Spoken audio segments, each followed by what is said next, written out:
Tio, and welcome to my very first podcast called Cruising Through the TOL with Shay. I'm so excited. I have a very great guest here with me, somebody that I work with on a regular basis, one of my highly recommended vetted lenders, Tiffany Williams of Loan Depot. And we're just going to have a great time. We're going to talk about loans. We're going to talk about first-time homebuyer programs. We're going to try to educate you as much as possible. All right? So welcome, Tiffany. Thank you so much for joining me for my very first podcast. I'm so excited to have you here. Well, thank you for having me, Shalonda. I'm excited. Well, tell us a little bit about yourself. I'm a mortgage lender. I started mortgage lending about 7 years ago. Okay. I have a background in customer service. Okay. I have a college degree, master's degree in finance. And I fell into mortgage, and I've been doing it ever since. Wonderful. Tell us a little bit about what you like about mortgage.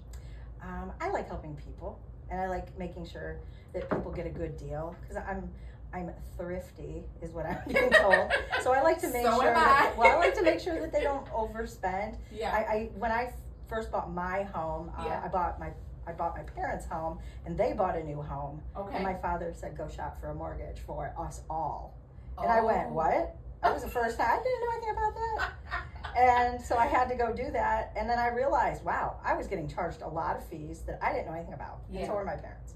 So I guess it kind of opened my eyes to that. And when I got into the business, it's something that I've paid attention to ever since. Okay. Yeah. Wonderful. Why Loan Depot? Well, Loan Depot is a national brand, I like that. non-bank. So we're in all 50 states, and we can do all sorts of different types of loans. And we're a bit, I like to say we're a bit more relaxed than some of the banks that are the big box brand banks. We can do some things they can't do. Okay. And I think, I don't think people are traditional in general. Yeah. And I think everybody's got something about them that isn't traditional. So it's really kind of helps when I can do something that another bank could never touch or do. Okay. So I like that. that's probably me. Right. Non-traditional. Yeah, I'm kind of there too. I really am. I kind of see what the masses does, and I pretty much do the opposite. Like, that's me. Yeah, and you know what? I mean, the fact that I can do credit scores other banks can't do has really opened some doorways for me and some connections. Okay. Yeah. That's good. Yeah. Well, that's a great segue into first-time home buyer programs. You hear this buzzword, right? Yeah. When I get people that call, they're like, "Shalonda, what can you tell me about first-time home buyer? I'm a first-time home buyer. What do you have to offer?" So can you tell us a little bit about what you have to offer for first-time home buyer programs? Absolutely. Well, the first thing I like to tell people is that I offer education first. I like that. I like to educate my buyers so they can make their own decisions, Right. and then they can make the decisions that are right for them. And I'll explain things through the whole process, and I hold their hand. Yeah. There's a lot of banks that don't do that. So I think it's important to be able to have that kind of rapport with your clients. Yeah. That you can make them feel good about what they're doing. But as far as the actual programs themselves, there's lots of them. Yeah. Right now, one of the best ones I like to still use is called the Ohio OFA, which is the Ohio Federal Housing Association grants. And those are available all year round. I like where that. you can get up to 5% down payment assistance. And that means they'll give you 5% to put down on that home, and maybe even some closing costs with that 5%, depends how it's set up, to buy a house, as long as you stay in Ohio. Wow. Yeah, they want you to stay there for 7 years. Okay. That's the caveat there. However, they don't always enforce it, is what I'm being told. Okay. But I always tell my clients, hey, plan to stay there that long, And if you have to sell before then or something happens, don't worry, when you're closing on the sale, they'll take it from the settlement statement and pay OFA back. Okay. So, and that's a prorated amount that you buy. So basically, if you did it and you were 4 years in, they would prorate it for the three remaining years that you would have. Correct. Okay. Correct. So you wouldn't be paying the entire thing back, just whatever out of the sale. Yeah. Yeah. So it wouldn't come out of your pocket. That's where people would panic. Oh, yeah, and I think I've heard that too. People thought it came out of your pocket. Yeah, exactly. Yeah, but the other great thing about of that program, which it got some slack for years because a long time ago it took too long to do. Okay. And as a lender, I do that loan and the regular loan at the same time, so I'm doing 2 loans. Okay. But there are programs also for the first responders, firemen, cops, paramedics. That's kind of who that is for them. Okay. Okay. And they have to be formal firefighter, formal policeman, formal paramedic, stuff like that. Even nurses, as long as the nurses don't make too much money. Sure. Same thing. So there are different and better rates for those professions. Okay. Home for Heroes is what that's called. Nice. And there's also one for recent college graduates within 2 years from an accredited college. Okay. So if you have those, you can also get a better rate with that grant. It's Nice. kind of cool. That's cool. Mm-hmm. Does Loan Depot have any programs they offer to assist with financing, such as down payment or closing costs? Absolutely. One of my favorite ones is the 1% down program. Mm-hmm. And that is where you only have to put down 1%, and Loan Depot will give you a gift of 2% or up to $3,000. Wow. And they're just giving it to you, but that's conventional. You have to be a conventional client for that, Okay. which means your credit score has to be 620 or better. Okay. And that also can couple with one of the first-time homebuyer programs that Fannie and Freddie has. So you get a good rate, you're going to get a gift of 2%, and you're only putting down 1%. And if you ask for seller paid closing costs, I mean, this is a really good deal. You could end up at closing and not have to pay anything out of pocket. Correct, especially if you're a lower income bracket, Mm-hmm. because sometimes if it's under the low to median income, you can get a $2,500 grant from Freddie Mac also. Nice. Yeah, so I'm always looking at that. Yes. Does my client fit into it? I don't expect my clients to have any idea of what program to go to. Right. I just wanted to help them get the application filled out and do a soft credit pull and see where they fit into. I like that. I like that a lot. Yeah. And I always hear a lot of times people associate these first-time home buyer programs with a specific loan type, such as FHA. I heard you mention that OFA could be coupled with conventional. So Correct. could you talk on that a little bit? Sure. OFA, and we have a zero down program that also can be coupled. Nice. And those are FHA. And so OFA is FHA or conventional. It can be either one, okay? It even does a VA, but there's really no reason to use it. No, because you The don't vets, get it down they get a payment. better deal, yeah. Yeah. But those two can be conventional or FHA, and so the rates correspond. One of the other programs we have is a zero down loan, which is FHA, Okay. and it's basically you have to have a 600 credit score or better Okay. to do it, and that can go FHA or conventional as well, as long as they meet the standards. Meet the standards for that. Okay. So, but zero down can be a good thing for people, and it just means that they have to show some money in the bank to the underwriter, Mm-hmm. but they don't necessarily have to spend it. They just have to show it that they've got, Okay. 3 months of payment reserves just during the loan, and then they don't have to put that down.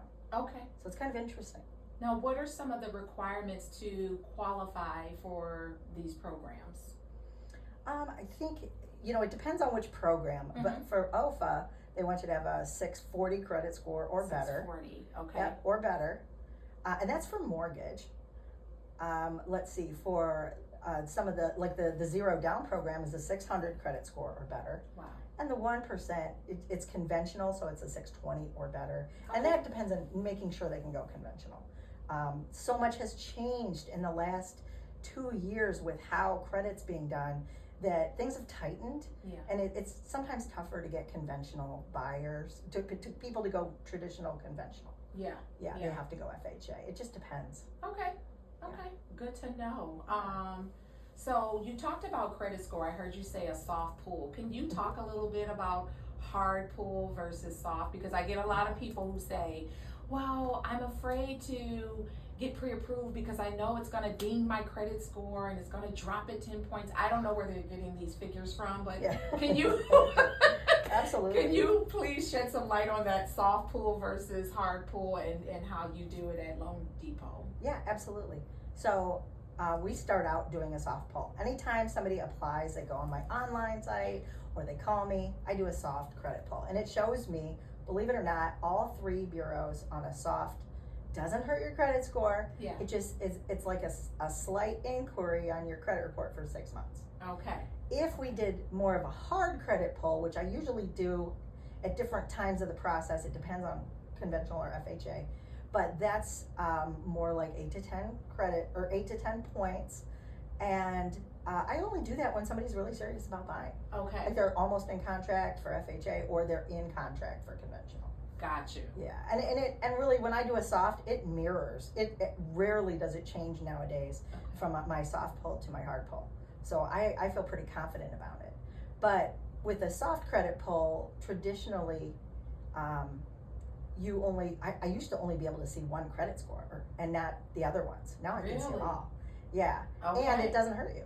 So why not get checked out? Right. I mean, my theory is I wouldn't go to the store and not know how much money I could spend, or how much money I have. That's true. So how can you possibly go looking at houses without knowing how much you can buy? That's true. So that's what that soft credit pull does, and it tells me, hey, this is what you can afford, because I can also see the debts that you have, and you told me how much money that you make. Mm-hmm.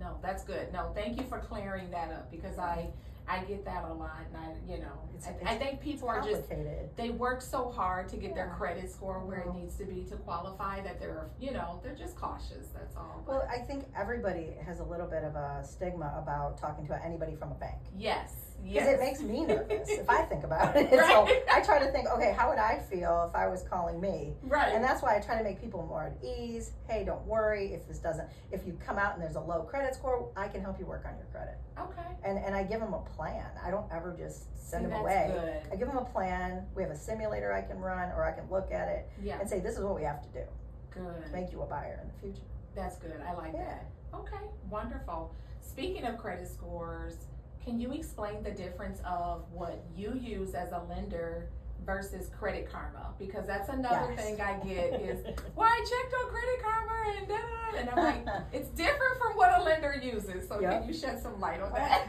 Absolutely. I'm so glad you actually asked that, because a lot of people don't ask, and then they tell me, well, my Credit Karma says 620 and my one score and the other one's 640, so I should be there. And I'm like, okay.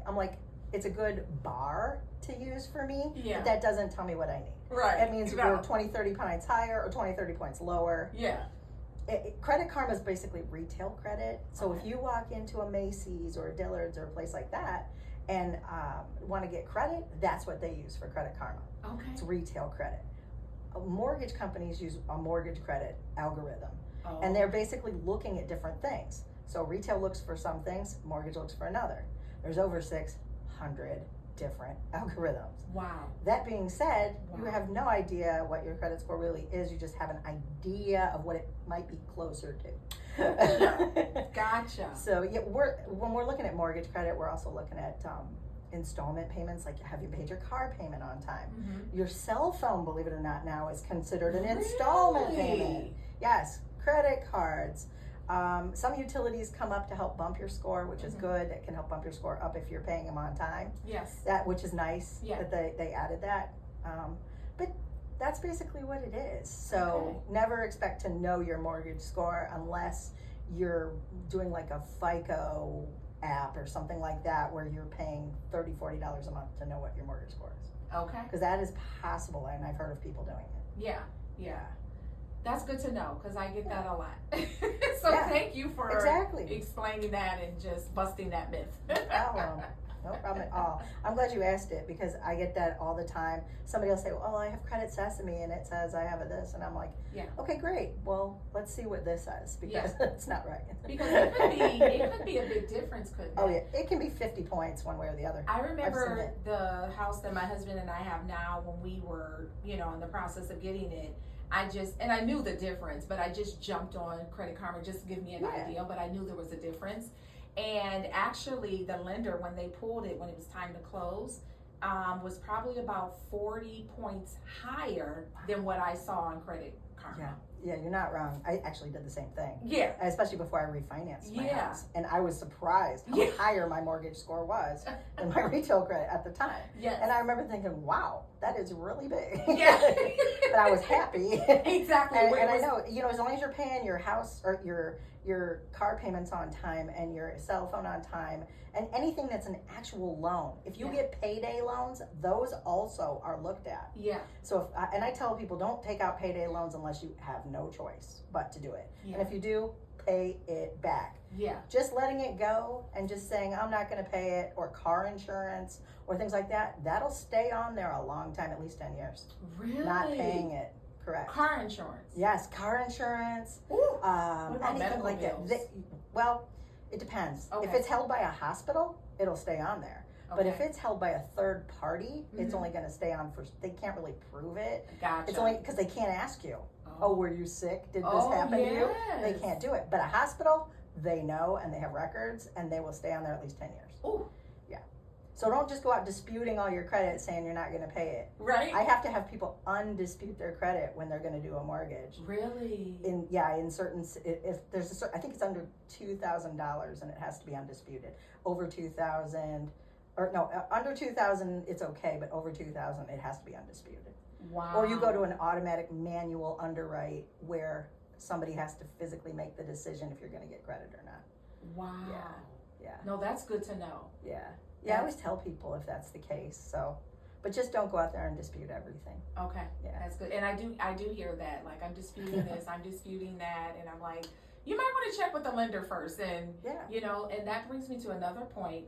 Is it good to pay off things? Because I get that too. Well, I got a few bills that I'm going to pay off.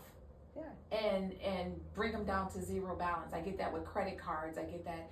And I was always told to recommend them to talk to the lender first, because like you said, you have that simulator to tell what's good to pay off and what's good to pay down. Exactly. So can you talk about that a little bit? Sure. Yeah, sometimes if you decide you're going to pay down bills before you talk to a lender, and let's say you're going to go pay off your car because you only owe $5,000 on it. Yeah. Well, don't be surprised if your score gets lower once you don't have an installment payment, because that's been keeping your score up because you're making an installment payment. And all of a sudden you don't have one, and then your score goes down. You're like, what? I paid this off. Right.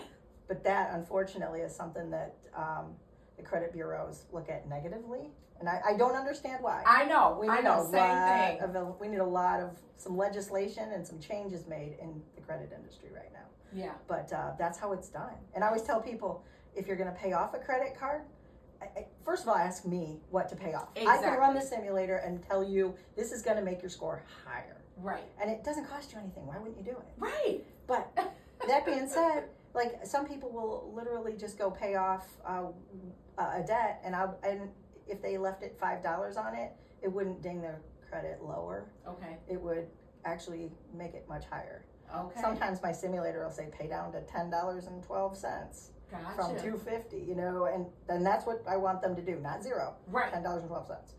Right. So it's silly, but it's just how the industry works. It is. It is. And I thought the same thing too. I thought, pay it off, because segueing into another question that I have, the debt to income ratio. Yeah. You know what I mean? So you're thinking, well, I'll pay it off and I won't have that much debt. Right. But now it's impacting your credit score. It does, and lenders look at what's called your debt ratio, and it sounds like a boring, complicated word. Yeah. Words, but what it really means is all the debts that you have, monthly payments, and then I add the new house payment you're going to be making, and divide it by your income, and that's how I come up with a debt ratio. Okay. So I know what you can afford, because we're trying to keep you below 50% debt ratio. Gotcha. And sometimes less. It depends on the type of loan. USDA is a good example. They want you to be less than that. They want you to be at like 43 or 40. Yeah, I think it's 43%. Sometimes they'll make exceptions, but that's how it is. That's how it is. Yeah, it is. So, but the debt ratio is all the debts that you're paying monthly, not your water bill, not your electric bill, but your credit card debts, your loan payment debts, student loans. I still have to take a percentage of student loan debts, even if you're in forbearance. Even if you have a minimum monthly, I have to use that, no problem. But that's the stuff I add up with the new house, and divide it by how much you make, and that's how I decide what that ratio is. Okay. My system does a lot of it for me, but a lot of times I have to take it apart and do it by hand just to make sure the system's not making mistakes. Yeah. No, that's good. That's good. So if I were a new buyer, very first time home buyer, and I was recommended by my agent to come and see you, what are some of the first steps? Like, what would you do to tell me to get prepared for my pre-approval? You know, talk us through what you do when you work with a first time home buyer. Well, if somebody gets referred to me or decides to apply with me, basically the first thing I do is say, do you want to apply online or over the phone? Because some people just don't have time. Yeah. And they're busy and they've got kids or they have this and that. If it's online, no problem. I send them an application link and they fill it out and then I review. If it's on the phone, it's great because I can ask them questions. There's stuff that the application won't ask, so I can follow it up with that. But super easy. They fill it out. It takes about 5 minutes. Okay. Doesn't take long. It doesn't. If you do it online, it does the credit pull for you.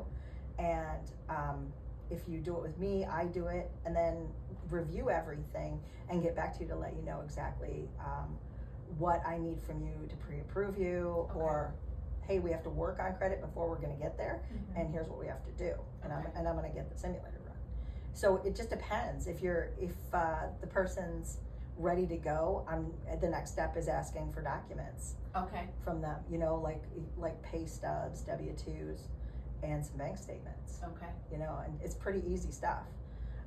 If it's somebody that has to prepare a little bit, like I said, it takes me a day to get a simulator run and come up with a plan. I like a plan of action.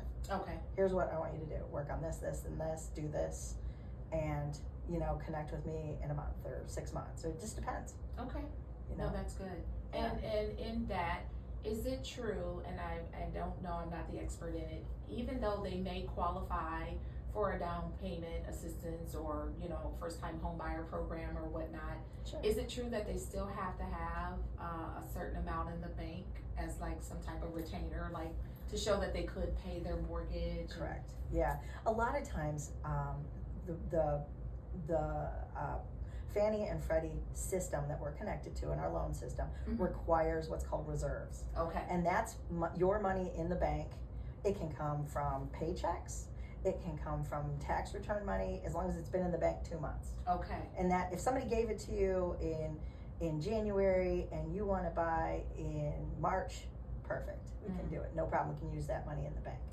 Otherwise, we have to show some reserves just to show that you're going to have some money in case you need to make a payment for this, that, or the other. Now, other programs like the zero down, they want to see 3 months of reserves. USDA, they want to see 2 months of reserves. Every program's different. Now, conventional and FHA doesn't really need reserves, just the minimum amount down and however much is worked out for the cash to close. That's what they want to see then. Got you. So, so it depends. If you're getting a grant, then we're subtracting that money of the grant that you're going to get from your cash to close. So for OFA, I usually tell people to have about $2,000 or $2,500 in the bank to cover some expenses along the way, because there are expenses when you buy a house. It's not all covered. No, and that's why when somebody comes to me and they have $200 in the bank, I'm like, okay, no problem, but I'm going to tell you exactly how much we need to save up to get to that point, because you could get the best grant in the world, but if you don't have any money to hold for earnest money, money to hold the house in good faith, the sellers, they're not going to go with no money for that unless you make an agreement. You know, so I mean, it's important. No, that's good. I'm glad you touched on that, because I do get that as well. People who feel that they qualify for first time home buyer or what have you feel they don't have to have any money out of pocket. And you may not at closing. By the time you combine what you qualify for with the lender, as well as your agent writing and asking for closing costs from the seller, when it comes to close, you may not have to, but I do know that there are some expenses and there are certain loan types that will require for you to have a reserve. And you know what? If it's a reserve, it has to be your money. But other things can be earnest money. That can be a gift from family or relatives. That's good. And it can also be a partner of any sort, a marital partner or a regular partner that you're going to live with or whatever, they can also do that. Yes. I just have to get a gift letter from them. Okay. You know? And sometimes I'll have to prove that it's been in their bank for 30 days. But other times, the best part about now is if you're getting a gift, like let's say for FHA, first time home buyer. Let's say I'm going to get a gift for the cash to close and it's a $5,000 gift because that's what I owe. I can literally have my person giving me the gift wire it to the title company now and not have to show a bank statement. That's good. That's something that changed last year, and it made us lenders extremely excited Yes. to not have to have that person prove the gift. It's a great Just streamline. goes right to, they wire it right to title. So oh my goodness. they do fill out a gift letter, but yes, that's what it is. Right, but it's not like you, the person giving the gift to me, now I have to prove that they gave it to me in order for me to use it. Because if Bob doesn't, if Bob doesn't like putting money in the bank all the time, and let's say he just put it in one day and he's going to give it to me the next day, the underwriter might say, hey, what's that? Exactly. Whereas now they can just wire it right to title. I love that. Yeah, so that's good. That's my aha moment. Yeah, it's my exciting life. I love it. No, thank you for sharing. Well, I think I asked you all the questions that kind of bust the myths that happen in this lovely industry of real estate. I absolutely love what I do. And I think pairing myself with great partners and affiliates like Tiffany helps me have a smoother transaction closing and whatnot when it's time for that. So I appreciate you coming on here with my very first guest, as my very first guest on my very first podcast. And as we prepare to close out, can you tell us what makes Tiffany unique as a lender? Ooh.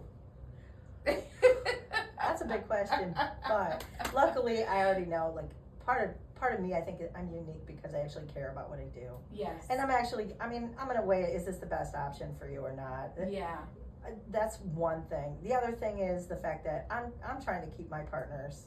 When I have a client, I kind of call them a partner because you and me and the partner, we're all partners. Yes. The client, we're all partners. And I want to keep that relationship with them. I don't want that to just be a temporary, well, thanks, that was a great transaction, bye. Right. No, I want to have a relationship with them. I want to help them in the future. Yeah. Their friends, their family. Yeah. If you need to refinance, are they going to move again?